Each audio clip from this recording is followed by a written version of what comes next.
da dee da da dee da da da dum bum ba dee da dee da da ba da da da ba dum bum ba da dee da da dee da da da da dum bum ba da dee da ba da da da da dum.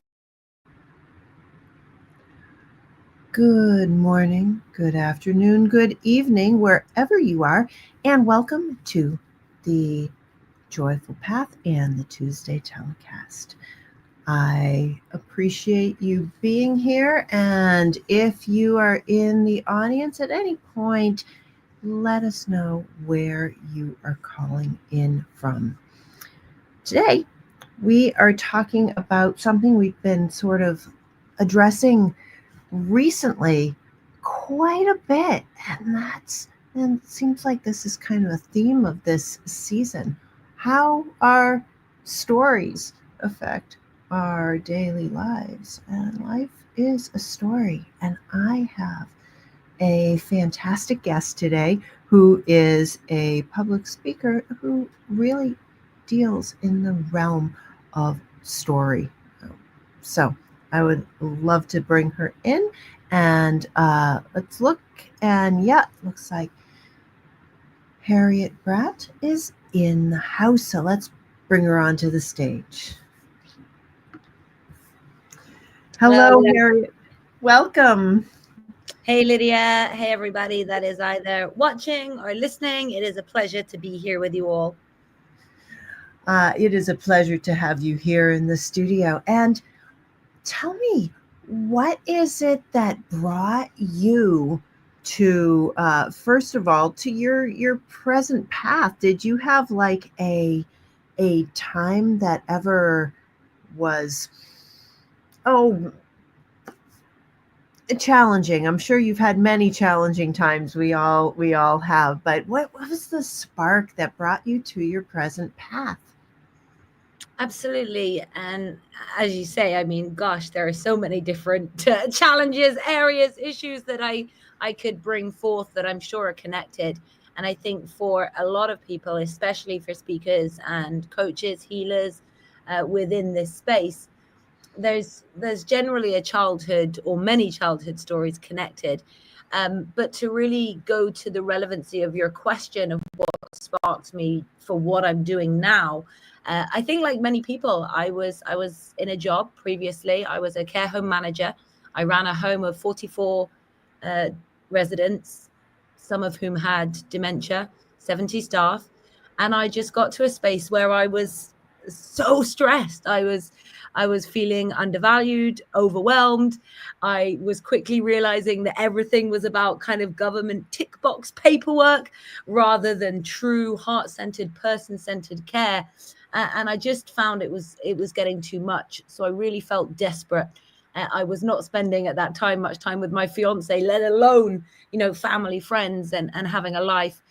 And I just saw this little advert, and I know that so many people watching or listening to this will be able to relate to that moment of frustration and believing that there's more. And I just saw a little advert that said, do you want more flexibility? Do you want more positivity? Do you want to be your own boss? And at that moment in time, crying my eyes out at the office desk, and I mean like snotty tears, mascara down the face, crying, I just saw that advert and said yes. I didn't care what it was. I didn't care. I needed out. It was one of those desperate moments. And it was one of those without even realizing, just trust your gut and follow it. So I did follow that advert. It turned out to be for a network marketing company. But now, to cut a long story short, within that space, within that company, I found personal development. I found coaching. I understood healing. I went on that journey myself. I became fascinated by speaking, by speakers, and I saw the power that speakers, or not necessarily the power, people can take that word not quite in the way that I mean it, but the ability to inspire and create transformation and change from a stage with people really inspired me. So that's how I ended up where I am today. Yes, that's beautiful.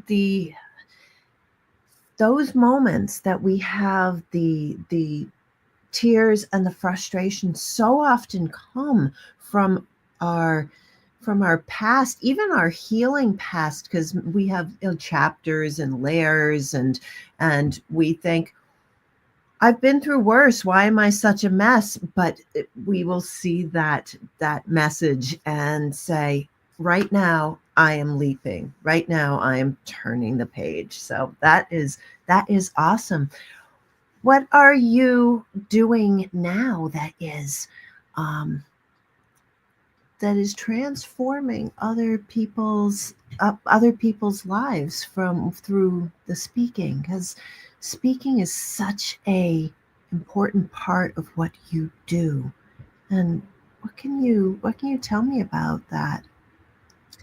I think I'm going to give you a slightly different answer here to, Certainly. what, to what you may expect. And I just want to say good morning to Dr. Marsha that I can see is watching. And also just take a moment to say, Lydia, your voice is so beautiful. I'm not surprised you have a podcast. I hope that you do like audible books as well, because you have just such a mesmerizing voice. I'm like trying to pay attention to the questions, but I'm just being in a trance with your beautiful voice. Okay. So why am I doing what I'm doing, and how am I creating transformation through speaking? If my honest truth, and this sounds really funny for a speaker and a speaker trainer to say, but I actually believe that words don't teach.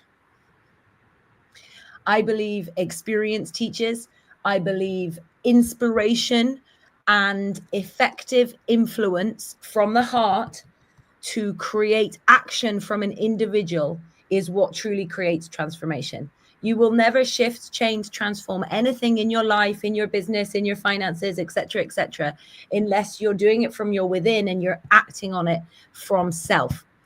So, yes, I believe that words have the power to inspire individual action.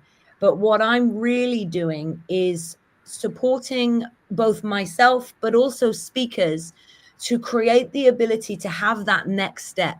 If you speak for 10 minutes, if you have a keynote for 90 minutes, how do you support and inspire those who are interested? And it'll never be everybody, but how do you support and inspire those who are ready to go on that next step of the journey with you? Because that 90 minutes isn't transformative. What you say isn't transformative, but it's the doorway to transformation. Yes? So I believe that I inspire people to take action. I believe that through the experiential breakthroughs we use, such as firewalks, glass walking, arrow breaking, that individuals connect to their own potential, they experience it, they feel it, and therefore a level of shift happens. But I believe the true transformation is in the ability to come together as a tribe in the area that you are progressing in and take inspired action based on the trust of someone that's sharing the steps, the guidance, the wisdom, and the knowledge that can support you in doing that. So it's a bit of a long answer and probably not the one you expected, but that's what I really feel. People who follow this channel know that I rarely know what to expect, and I try not to expect. So it's all good. And what I love about what you said is that you're talking about the authenticity of the speaker, and that's really at the pith and the core of what we do. And until someone is in a space where they are either vibrating in a way that hears those words, or they are out of their own way and they're just being their authentic selves, so that they can release and listen. We are in our experience, we are in our story, and if our story is telling us something else, we're not going to hear somebody else's story. We're just not going to hear it. um, and so there's that gap between how we actually reach someone if they aren't in a position to hear. We can't take care of everyone in that way, but we can get through most appropriately and most openly when we are truly in our own experience. Absolutely. Completely agree. Yeah. So, well, who has inspired you? Oh, I mean, I could have a podcast on this in itself. Well, Many people, and I'm really going. It's a little bit of a cheesy answer, but I'm going to put it out there completely. My mum, in terms of being an entrepreneur, in terms of being a businesswoman, in terms of following what's important to you, even when other people are telling you not to. I've seen her do that many times to great success, and that's inspired me to follow my heart and take action on this. Someone's agreeing with me about your mesmerizing voice. I love it. Morning, Leslie. Morning, Marsha. Marsha again. And hello to everybody here. Les Brown has inspired me. It was his story about getting into speaking. When I heard that, it was my next step of getting into speaking. And I so admire what he did with his path and how he used his voice to inspire so many others. It would be remiss of me to not say Tony Robbins. I don't follow him as much these days. I'm in a different energetical space, but he was key in the beginning of my journey. I've got a beautiful friend, mentor, and teacher, Marie Diamond, who inspires me greatly. And so those are really the ones off the top of my head. My husband and his support. Those are the ones off the top of my head. But really, many speakers, many teachers, and also nature, the wonderful, beautiful universe that we live in, has provided me great inspiration. And day-to-day conversations with people, right?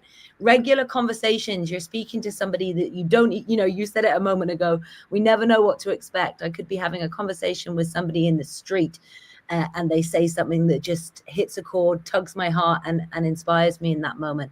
So I'd like to answer that I create and receive inspiration from many sources. I love that. When you're open, such as you are, and it seems like you probably opened up after after the tears flowed, after you embarked on this journey, that you opened, you probably had to at some point release to this. Am I right? Was there ever a moment of surrendering to this path, surrendering to the what it is that's in front of you, and knowing that you don't know? 100%. And I mean, it's still that, right? There's still moments where I have to remind myself of surrender, of trust, where I have to embody once again the lessons that I both felt that I had and the ones that I'm sharing. It's a continuous journey of expansion, growth, particularly if you're choosing to be conscious about that. However, what I would say is, yes, you're spot on in that when that sort of door first opened, to be honest, that's where I think the most common language used is like the dark night of the soul, right? That time of first of all awareness, first of all understanding that you've been behaving, feeling a certain way for such a long period because of something that may have happened or something that you remember happening in a certain way, etc., etc. So having to go on my healing journey was beautiful, challenging, tough, but has allowed me now to get to a space where I'm not emotionally triggered anywhere near as easily. I don't get sad about what has been. I understand it, and I've taken the blessings and the lessons from it. And I'm in a much better space and a calm, content space to deal with what shows up. And again, I want everyone to hear that. I think, again, people talk about like toxic positivity. I'm not about that. Feel your emotions, have a human experience, no matter who you are and what you believe. We're having a human experience right now. So feeling all of those different frustration, sadness, anger, as well as excitement, joy, peace. There's so much, to use beautiful Lydia's wording, there's joy to be had in all of that if we allow ourselves to experience it as we go through it. Yes. There's a thing that I do that I still do it, I realize, to this day, and I did it growing up, and that is to create in a cave. What I say was a cave in my own space, and to also to be in my own space, and then to emerge and to assimilate, for the lack of a better word, and to go back. And when we are highly social or we are highly compelled, whether it's by a school system or a societal norm, to experience all of these social, the social networking, the social norms, and to adjust to those, sometimes we go through extra emotions and put extra words in there that may not even be our own. And when we come into our own self and say, actually, I'm more angry than that. Actually, I'm more sad than that. Actually, this doesn't bother me as much as it bothers them. Whatever it is, our experiences, and there's nothing wrong with that. In fact, there's everything right, because we have all these tools in us that are unique to each one of us.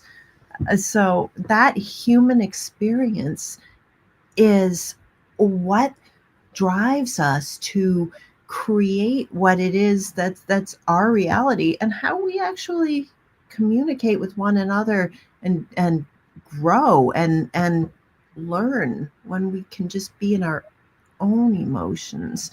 And I mean, I think I may have brought in more than you were saying, but there's just so many extra stories that we can carry with us by being compelled to constantly, constantly fit the norm and see what the norm is. And the norm is right here. We belong. We belong right where we are. So, uh, and I actually invite you to jump in at any point and talk about that human experience of our own versus the societal human experience, and going back and forth between those two. Absolutely. I think you said one thing there that for me is the absolute foundation of all communication and of our experience of life. And that is your self talk. It is your story, right? Lydia and everyone listening right now, say hello. Not out loud, but say hello. Hello. Voice, not out loud. That voice inside of your mind. And if you're like me, and I'm sure many of you are, several of those voices are talking to us all day, every day. And that voice is a huge part of what contributes to our experience and how we feel. And our thoughts plus our feelings determine the action that we take, and therefore, of course, the results that we receive. So everything starts from your self talk. And some of you may already be completely aware of this, in which case comment, contribute, like give your support, your insights as well around this. But for those of you that are perhaps new to this, hearing it for the first time, I encourage you just to start becoming really aware of your self-talk. And maybe if you do know this but you just haven't done it for a while, check in. Like, just listen to how you're speaking to yourself, especially in times of challenge, especially when some fear or nerves or anxiety show up. Just start listening to how you speak to yourself. And more often than not, we speak to ourselves in a very disempowering manner, a story that doesn't serve us and doesn't support us. And I'm not saying to be a false cheerleader. I'm not saying to use incantations that are way out of your reach and don't make you feel good when you say them. But what I am asking is to start speaking to yourself in a way that you would your best friend. If someone you love, if someone you care about came to you and started saying your story, saying the self talk that was in your mind at that time that wasn't serving you, what would you say to them? How would you speak back to them? And then have the love, the value, and the respect for yourself to speak to yourself in that same way. And when we repeatedly speak to ourselves as a good friend, when we support ourselves, and that doesn't mean we don't ever get mad, frustrated, angry, beat ourselves up, like all the things, right?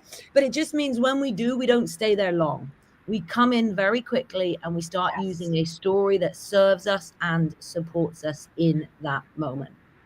Yes, yes. When we're grounded in that, in ourselves, and in our own abilities to respond kindly, reasonably, and with um, you know, with an amount of energy that is supportive of what we're trying to do, we actually can be a lot more calm. There's this place where we see this in movies, the calm warrior, the Jedi warrior, the person who can do what needs to be done, and people think, oh, I'm powerful like that, or oh, I am calm like that, or nobody's calm like that, or only the wealthy are powerful like that, or whatever the story is. But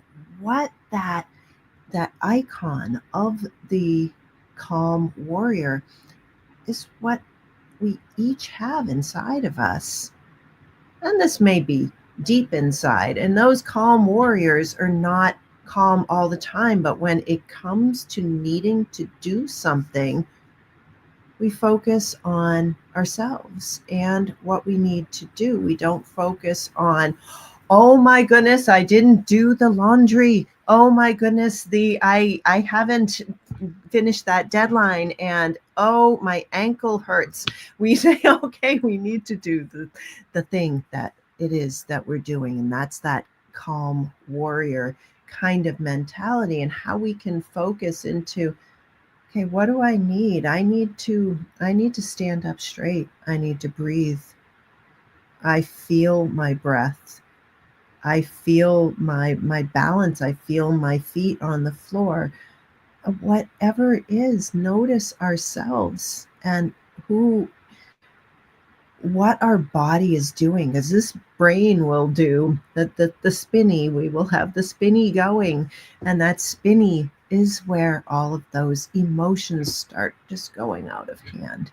That's what I that's what I feel and I hear when I talk to you, is that place that people don't feel like they can access that calm warrior, or that person who can feel and then also show up for themselves because they've got that spinny going.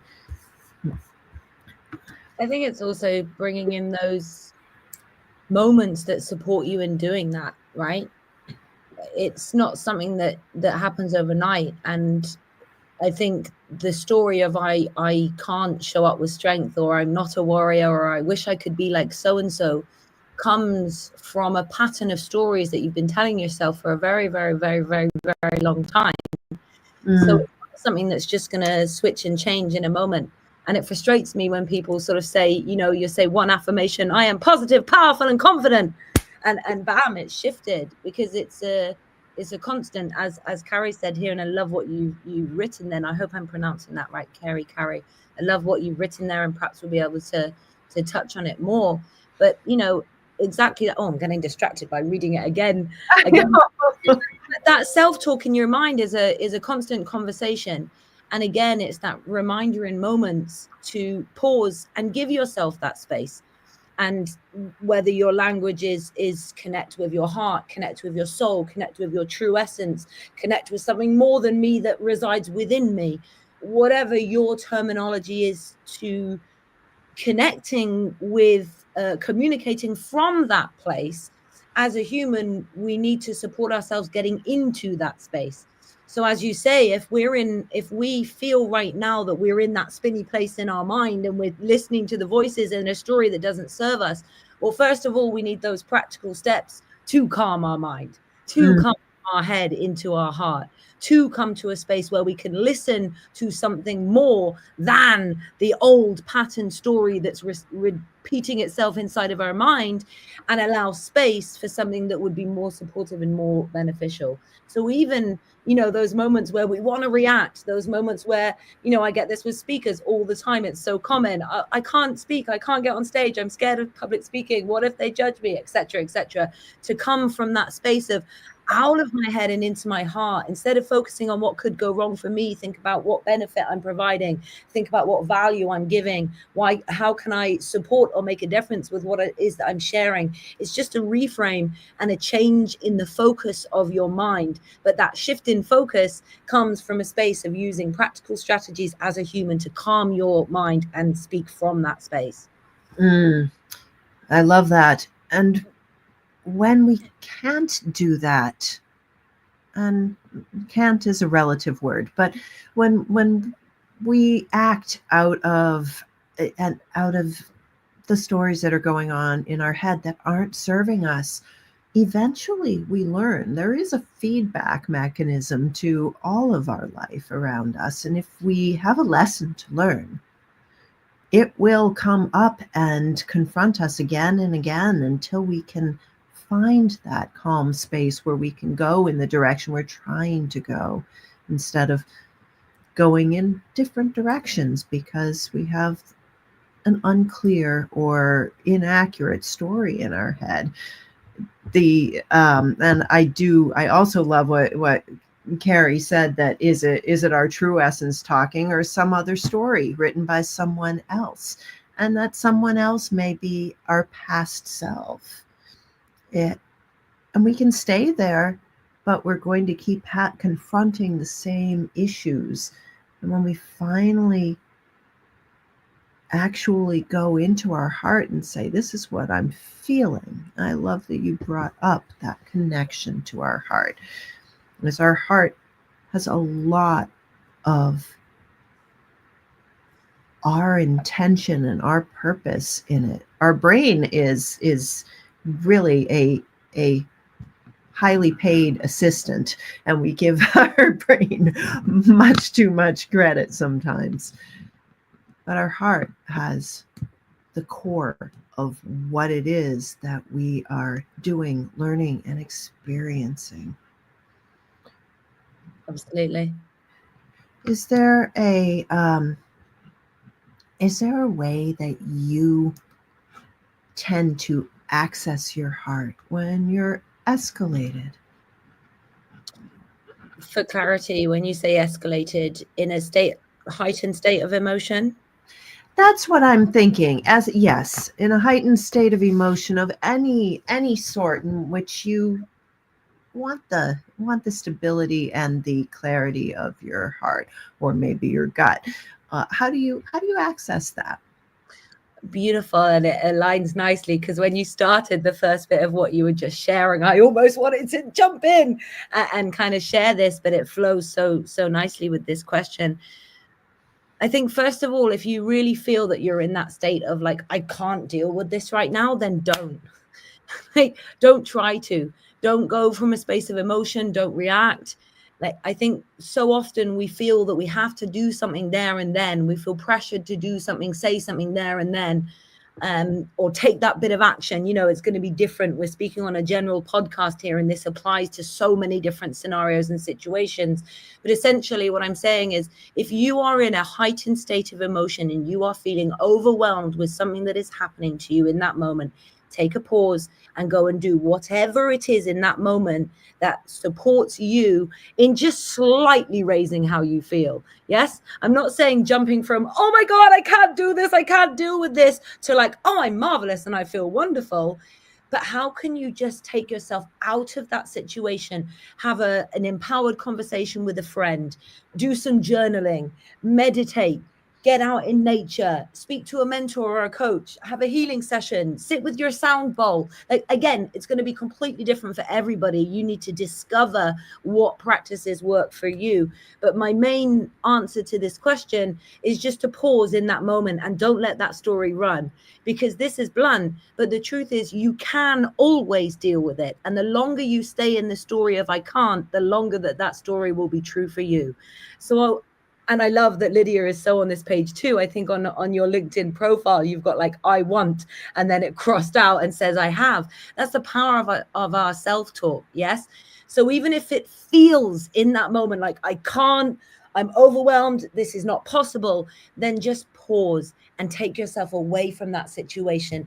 Take a breath, calm your mind, do whatever. And again, this language is different for everybody. Whatever improves your state of mind, whatever raises your vibration, whatever essentially gets you to feel a little bit better that you did. Because when we support our state of being, and when we approach a challenge, a situation, something that we find overwhelming from a space of calm, we are much more likely to find a solution or find a way through it, rather than simply living in the story of I can't and it's too much. Yes. And what's really powerful about that is the acknowledgement that sometimes it's not easy to access that point, and that's exactly what I wanted to have you answer is, what about when we don't have when we're not in the moment, or we don't have the time or the space to introspect, to find our support, to find nature, to find, what do we do to get ourselves out of that highly escalated place when we don't seem to want to look at what is outside of our present situation, but to step outside, to take a moment to breathe, to put ourselves in that supportive place, is so powerful and so necessary. Something that I like to have people do is to just notice their breath, because sometimes we don't have the time, but and we don't have the space, but what we have is our breath, which is coming in all the time. All the little bones and muscles in our feet, chances are we're either standing on them or they're beneath us and we can find them. And if we only have one moment to de-escalate our heightened emotions before answering someone, and we don't have the moment to meditate or to step outside.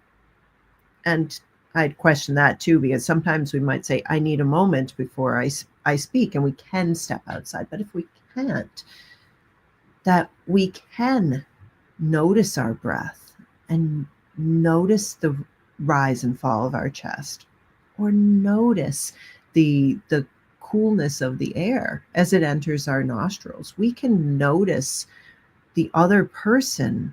We can notice their eyelashes. We can have a default of thinking of them as a child. There are so many ways. I'm suggesting all these ways because whatever resonates with you, if you just notice what your skin feels like, or the air itself, we can come to a place that we might realize that, oh, I can step outside, or I can table this conversation for another time. Yeah. So it's so important. It really, really is. And again, I would challenge ourselves in the moment of saying that I can't, or feeling that I can't, because I've seen so many situations where people think they can't. But once you sit and just have an open conversation and a perspective shift and say, so are you able to do that in that moment? Is it okay? That's more the problem. Most people think it's not okay to say, would it be okay if I respond later? Can we come back to this? I need to take a moment.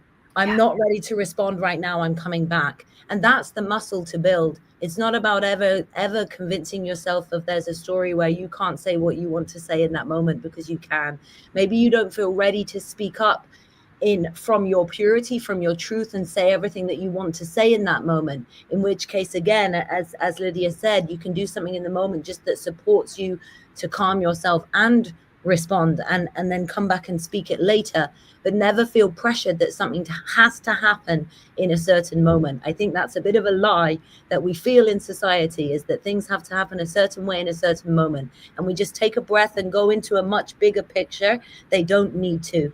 And I just want to respond. Someone's put here, LinkedIn user. Hello, LinkedIn user. Thank you, everybody, by the way, for all of your interaction here. But somebody's put about, how can we find a calm space when the body doesn't want to seem to? And I think some of the tips that have been shared already, breath work is on there, meditation, but only if you're in the right space mentally for it. But a really quick one, music can be so powerful to support both your mind, body, and spirit be in an alignment. So it may be a certain theme tune, it may be an emotionally evocative theme song, thought-provoking, atmospheric music, but music can be very powerful in supporting you to calm your state of being. Yes. And something that you have really touched upon that I just want to kind of bring to consciousness here is the difference. You mentioned toxic positivity, and this is not what we're going for. That feeling your emotions. One is a mask, and we all have masked one, and the other is transformation, and it's a little bit harder. It's a little more difficult because of our norms, because we're so used to masking, to being someone else, to being the person, to being the pillar of strength. And what I love is that Harriet is saying that we don't need to be the pillar of strength who is going to react inauthentically. We need to be grounded in ourselves and acknowledge that, yes, these feelings are real and they're okay, they're acceptable, we belong in this space, and that other person belongs in this space too. And that the strong answer is actually to say, right now, I'd like to wait until I'm in a good space to react, and then we can remove that mask, right? That, and masking is something we all do. We tend to put that name on the neurodivergent community, but everybody, I don't know what a neurotypical person is. We are each different. There is no neurotypical, but we do put on masks, and when we realize that, hey, we can take that off, we can be ourselves. Is this emotion appropriate right now? Sure. Is it my own emotion? Let's see. Let's see what happens when I take off the mask. And this is not easy, because we wear them so often. But if you have a something which you do all the time as your go-to with your coworkers, with your spouse, with your kids, with your friends, with your clients, and it makes you not feel good. You have a feeling that is coming into your body. Listen to that. Listen to that feeling, and how can you be more authentic in that situation? Absolutely. And I'd love to just add to that, check in honestly with the feeling. Give that feeling and give that emotion space, because if we are being emotionally triggered by something, if there is an emotional charge there, if we are reacting, and by the way, I'd like to add, like, I'm still human. I react at times, nowhere near as much as I used to. I believe in responding rather than reacting. But I was a very fiery, very opinionated woman that would just let it out. But again, it came from reacting rather than responding. And I believe in strength in speaking up authentically, as Lydia just shared. And to do that, we need to check in with the emotion authentically. We need to be able to calm ourselves and see where we might be reacting, where our emotional triggers might be being hit, and we are not taking that time to come from a calm space. And this can happen both, we're talking here about kind of challenge and frustrating. This can happen the other way too. How many of you people listening right now here live, or anyone listening to the recording, and thank you so much for your interaction, like, how many of you have made a decision in a heightened state of emotion, like a joyous, excited, everything's amazing state of emotion?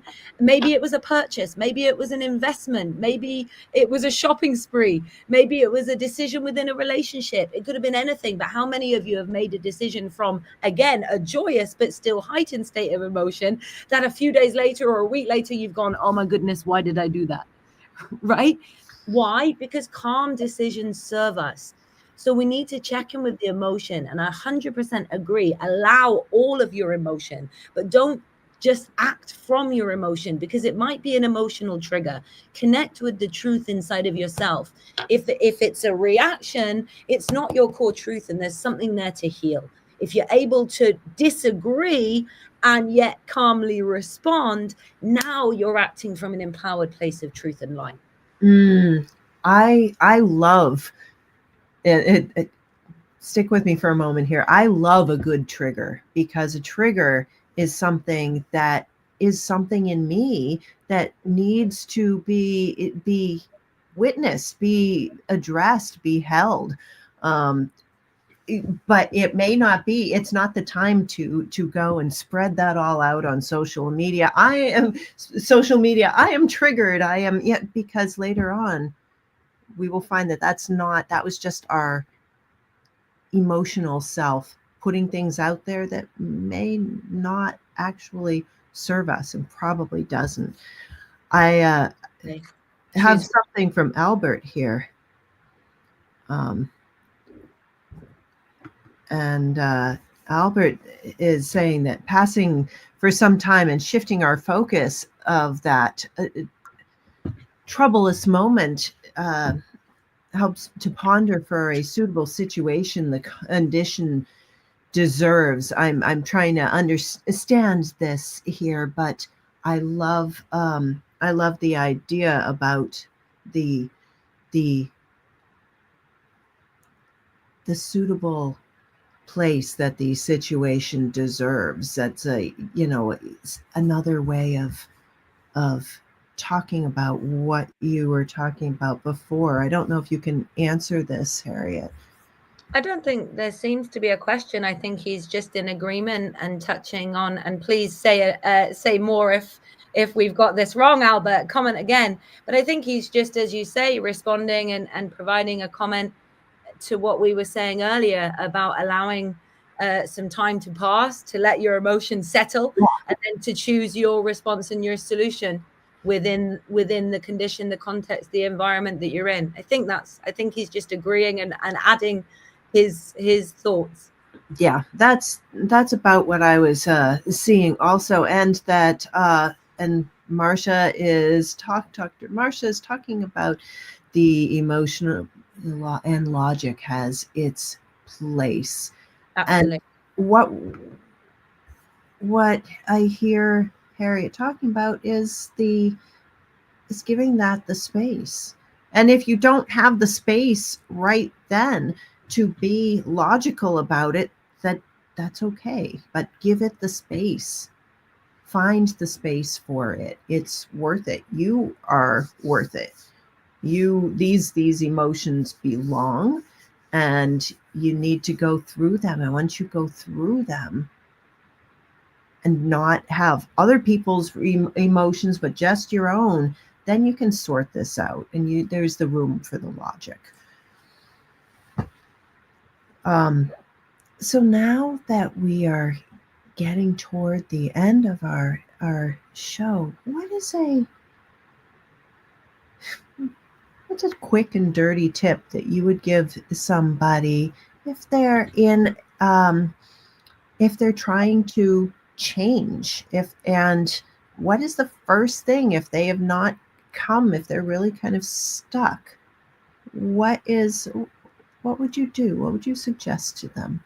I mean, my ADHD mind went wild when you said quick and dirty tip. I was all over the show thinking of different responses then. My quick tip. Well, of course, we've spoken about it earlier, so I'm not going to say it again, other than to re-emphasize your self-talk, looking after yourself, the way that you speak to yourself. Take a breath and notice your internal dialogue. Why? Because it's the one thing that is with you in every single moment of every single day, in every single environment you are in. So you can consciously choose both your thought pattern and your experience in that moment, even when it feels difficult.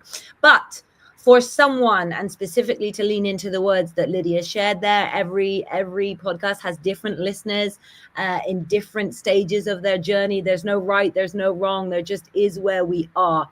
So if you are someone that right now feels super stuck and you're like, I don't know how to get out of this. I hear what you're saying, Harriet, but that's too difficult.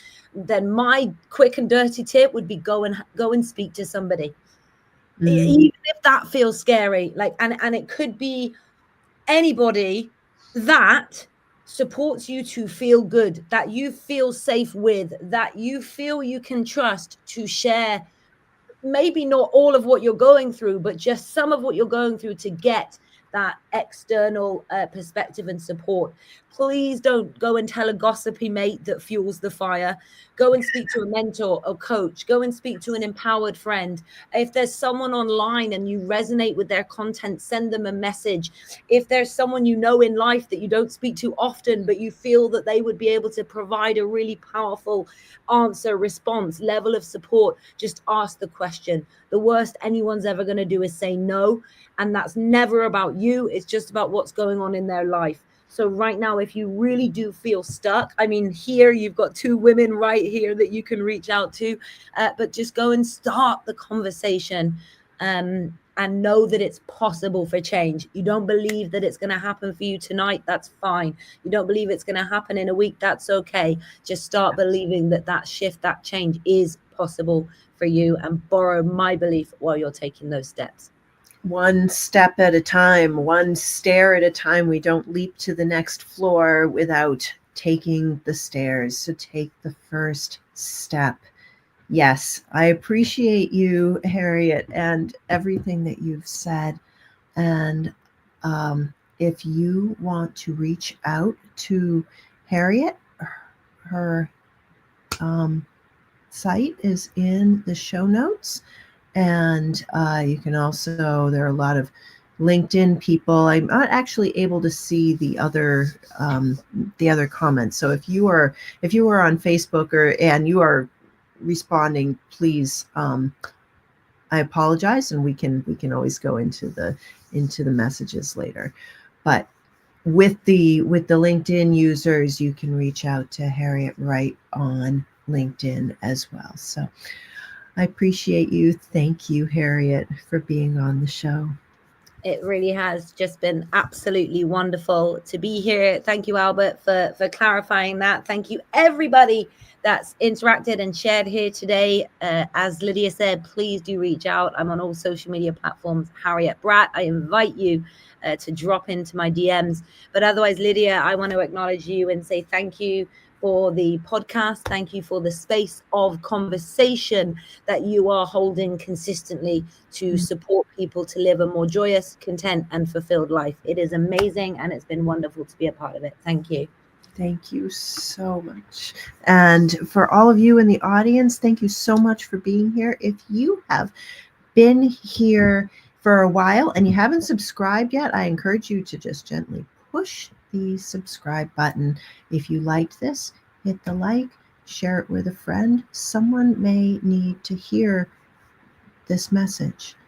And if you know somebody, maybe it's you, who is on a joyful path and is lifting others and has lifted themselves. It might be in your church, it might be in your community, it might be at work, it might be someone who does this for a living. Please let us know, and maybe we can have them on the show. I appreciate you, and we'll see you next time on the Joyful Path. Ciao. Bum ba da da dee da da dee da da da. Bum ba dee da dee da da ba da da da ba dum. Bum ba da dee da da da dee da da da da dum. Bum ba da dee da ba da da da da dum.